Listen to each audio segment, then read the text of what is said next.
What I like most of all about this whole interior environment is that it can be yours and yours alone. Everything is completely customizable. And that means that you can set your own profile, and so can up to 7 drivers. And like your smartphone, you can use the panel to move the things that are important to you into their correct position. Another little trick is the voice command system. Let's give it a try. It's too hot in here. What temperature would you like to set? 19 degrees. I'll lower the temperature to 19 degrees. Perfect.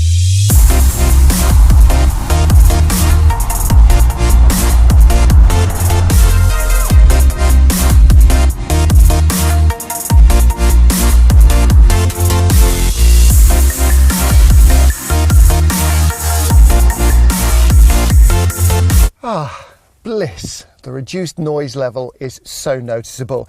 In the rear of the car, supremely comfortable seats, air conditioning with ionisation, and enough headroom for a team of basketball players.